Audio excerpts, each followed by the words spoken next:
السلام علیکم ورحمۃ اللہ۔ پیارے بھائیوں اور میری معززات ماؤں، بہنوں اور بیٹیوں،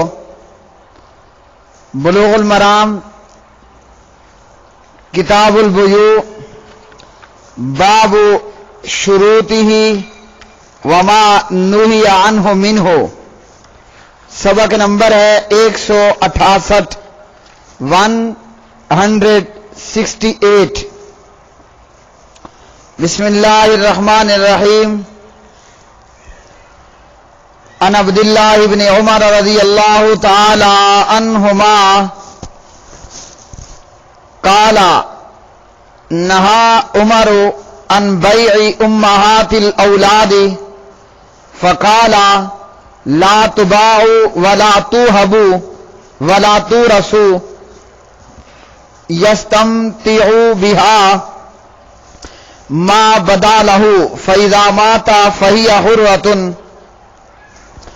رواه البيهقي ومالك وقال رفعه بعض الرواة فواہما۔ حضرت عبداللہ بن عمر رضی اللہ تعالی عنہما راوی ہیں، فرماتے ہیں کہ امیر المومنین عمر بن خطاب رضی اللہ تعالی عنہ نے ام ولد کو فروخت کرنے سے منع کیا اور فرمایا یہ فروخت ہو سکتی ہے، نہ ہبہ کی جا سکتی ہے اور نہ ہی میراث میں تقسیم ہو سکتی ہے، جب تک مالک چاہے اس سے فائدہ اٹھائے، اور جب مالک فوت ہو جائے تو یہ آزاد ہے۔ پیارے بھائیوں، اس حدیث کے اندر ام ولد کو فروخت کرنے سے منع کیا گیا ہے۔ ام ولد اس لونڈی کو کہتے ہیں جو اپنے مالک کا بچہ جنم دے، جب تک مالک زندہ رہے اس وقت وہ اس کی لونڈی ہے، مالک اس لونڈی سے ہر قسم کا فائدہ اٹھا سکتا ہے، اور جب مالک فوت ہو جائے تو یہ لونڈیاں از خود آزاد ہو جاتی ہے، مالک کی اولاد کا اس پر کسی قسم کا کوئی حق نہیں رہتا۔ لونڈی جب اپنے مالک کا بچہ جنم دے تو کیا اسے بیچا جا سکتا ہے یا نہیں؟ اس تعلق سے علماء کی مختلف آراء ہیں، اور تاہم اکثر علماء کرام کی یہی رائے ہے کہ ام ولد کی خرید و فروخت حرام ہے، چاہے بچہ زندہ ہو یا نہ ہو۔ اور اسی طرح ہی صحابہ کرام رضوان اللہ علیہ مجمعین، ان کے اندر بھی جو ہے وہ مختلف آراء تھیں کہ ام ولد کو بیچنا ہے یا نہیں بیچنا، اور اس مسئلے پر بعد کے لوگوں میں اس بات پر اتفاق ہوا کہ ام ولد کا بیچنا یہ ممنوع ہے۔ امام ابن حزم اور اسی طرح دیگر کی یہی رائے ہے کہ ام ولد کو بیچنا جو ہے وہ ممنوع ہے۔ تو اس صورت میں جن روایات میں بیچنے کا ذکر آئے گا وہ روایات شاذ ہوں گی وغیرہ۔ تو اس روایت سے یہ معلوم ہوا کہ جناب عمر رضی اللہ تعالی عنہ نے ام ولد کو فروخت کرنے سے منع فرمایا کہ نہ ام ولد کو فروخت کیا جا سکتا ہے اور نہ ہی ہبہ کیا جا سکتا ہے، اور نہ میراث میں تقسیم ہو سکتی ہے۔ مالک جب تک زندہ ہے وہ اس سے فائدہ اٹھائے گا، جب مالک فوت ہو جائے گا تو وہ آزاد ہے۔ جب مالک اپنی لونڈی سے جنسی تعلق قائم کرتا ہے تو اس کے نتیجے میں پیدا ہونے والی اولاد آزاد ہوتی ہے۔ اور حافظ ابن حجر رحمہ اللہ کا یہ کہنا ہے کہ امام بخاری رحمہ اللہ نے اس باب میں 2 حدیثیں ذکر کی ہیں، ان میں سے کسی میں بھی مسئلے کی صریح دلیل موجود نہیں ہے۔ اور وجہ یہی ہے کہ صحابہ کرام کے اندر بھی اس تعلق سے مختلف آراء موجود تھیں، اور اس میں صحیح اور درست یہی ہے کہ ولد کو بیچنا منع ہے، اور اس روایت کے مرفوع ہونے میں اختلاف ہے، اور عموماً صحابہ کرام رضوان اللہ علیہ مجمعین نے حضرت عمر رضی اللہ عنہ کے اس فیصلے کو قبول کیا، اور جمہور کا بھی یہی موقف ہے کہ ولد کو فروخت کرنا منع ہے، نہ یہ فروخت ہو سکتی ہے، نہ اس کو ہبہ کیا جا سکتا ہے۔ اگلی روایت عن جابر رضی اللہ تعالی عنہ قال كنا نبيع سرارينا امهات الاولاد والنبي صلى الله عليه وسلم حي لا يرى بذلك بأسا رواه النسائی وابن ماجہ والدارقطنی وصححہ ابن حبان۔ جابر رضی اللہ تعالی عنہ راوی ہیں، فرماتے ہیں کہ ہم ولد لونڈیوں کو نبی علیہ الصلوۃ والسلام کی موجودگی میں فروخت کر دیا کرتے تھے، اور پیارے نبی علیہ الصلوۃ والسلام اس میں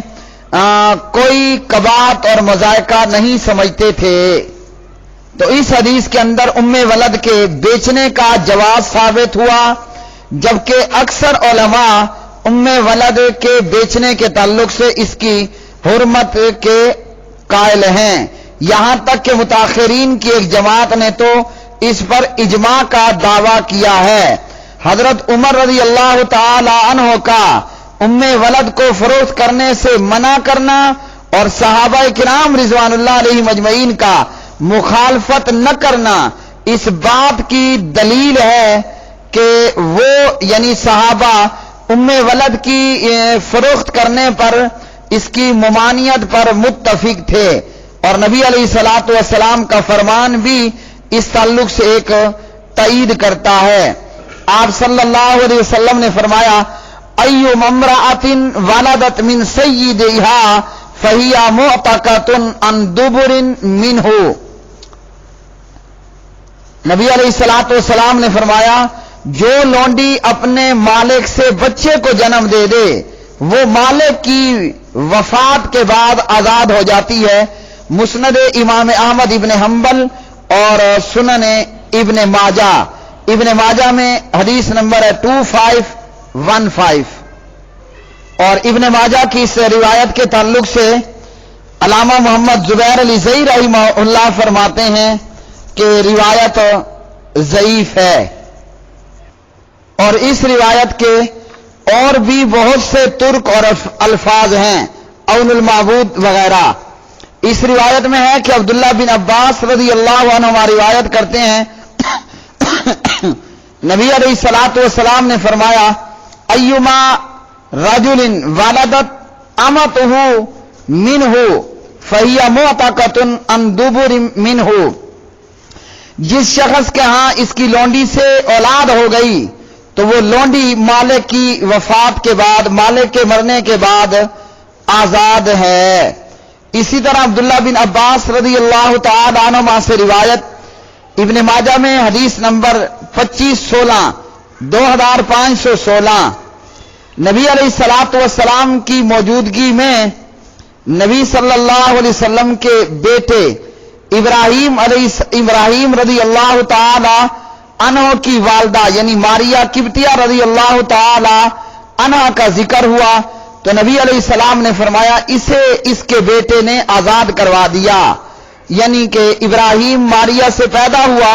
تو ماریہ آزاد ہو گئی۔ اور اس بارے میں جناب عمر رضی اللہ عنہ کا فیصلہ اور اسی طرح عمر رضی اللہ تعالی عنہ کے فیصلے پر صحابہ کا اختلاف نہ کرنا اس بات پر دلیل ہے کہ ولد کی فروخت کرنا جو ہے وہ منع ہے۔ وہ لونڈی جو اپنے مالک کا بچہ جنم دے جب تک مالک زندہ ہے وہ اس کی لونڈی، مالک فوت ہوگا لونڈی آزاد ہوگی۔ اور اسی طرح لونڈی سے جنسی تعلق کے نتیجے میں جو اولاد پیدا ہوگی تو اس کے نتیجے میں پیدا ہونے والی اولاد آزاد ہوتی ہے۔ اگلی حدیث عن جابر ابن عبداللہ رضی اللہ تعالی عنہما قال نہا رسول اللہ صلی اللہ علیہ وسلم عن بیع فضل الماء رواہ مسلم وزاد فی روایت وعن بیع ذراب الجمل۔ جابر بن عبداللہ رضی اللہ عنہ راوی نبی علیہ الصلوۃ والسلام نے زائد از ضرورت پانی کے فروخت کرنے سے منع فرمایا، اور ایک اور روایت میں آپ صلی اللہ علیہ وسلم نے اونٹ کی جفتی کا معاوضہ لینے سے بھی منع فرمایا۔ تو اس حدیث کے اندر ضرورت سے زائد پانی فروخت کرنے سے منع کیا گیا۔ ضرورت سے زائد پانی، اس سے مراد وہ پانی ہے جو ایسی زمین میں ہو جو کسی کی ملکیت نہیں، جو اس پر سب سے پہلے پہنچ جائے اس کے لیے خود پانی پینا، اپنی زمین کو سیراب کرنا، جانوروں کو پلانا درست ہے۔ اپنی ساری ضرورت پورے کرنے کے بعد جتنا پانی بچ جائے اسے فروخت کرنا اس کے لیے جائز نہیں۔ رہا یہ معاملہ کہ ایک آدمی اپنی ملکیت والی زمین میں گڑھا کھودتا ہے اور اس میں پانی ذخیرہ کر لیتا ہے، یا زمین میں کنواں کھودتا ہے اور اس میں چشمہ پھوٹ پڑتا ہے، تو وہ بلا شک دوسروں کی نسبت اس پانی کا زیادہ حقدار ہے۔ یعنی اگر پانی کسی ایسی زمین میں تھا جو کسی کی ملکیت نہیں ہے تو اس صورت میں جتنا پانی میں نے لینا ہے لے لوں، اپنی زمین کو جتنا میں نے سیراب کرنا ہے سیراب کر لوں،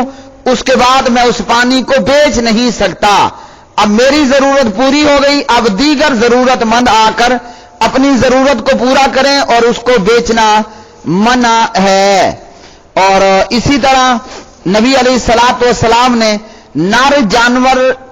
کے مادہ سے جفتی کرنے کو جو ہے وہ اس صورت میں جو معاوضہ لیا جاتا ہے کہ میرے بیل نے کسی کی گائے کو جفتی کیا، یا اسی طرح بکرے نے بکری کو وغیرہ، یا اونٹ نے اونٹنی کو،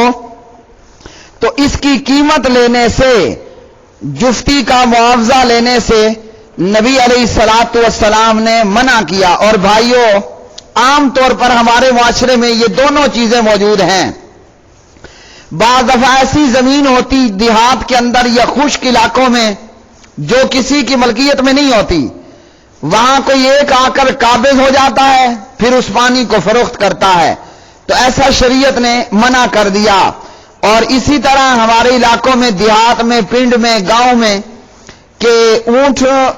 نے جفتی کی اونٹنی کے ساتھ، یا کسی بھی نر نے مادہ کے ساتھ جفتی کی، تو باقاعدہ اس کا معاوضہ لیا جاتا ہے۔ پیارے نبی علیہ الصلوۃ والسلام نے زائد از ضرورت پانی کے فروخت کرنے سے منع کیا، اور اونٹ کی جفتی کا معاوضہ، نر کی جفتی کا معاوضہ لینے سے بھی منع فرما دیا۔ اگلی حدیث عن عبداللہ ابن عمر رضی اللہ تعالی عنہما قال نہا رسول اللہ صلی اللہ علیہ وسلم عن عصب الفحل رواہ البخاری۔ ابن عمر رضی اللہ عنہ راوی فرماتے ہیں نبی علیہ الصلوۃ والسلام نے نر کی جفتی کے معاوضے کو ممنوع قرار دے دیا، یعنی نر کی جفتی کا معاوضہ لینا منع ہے۔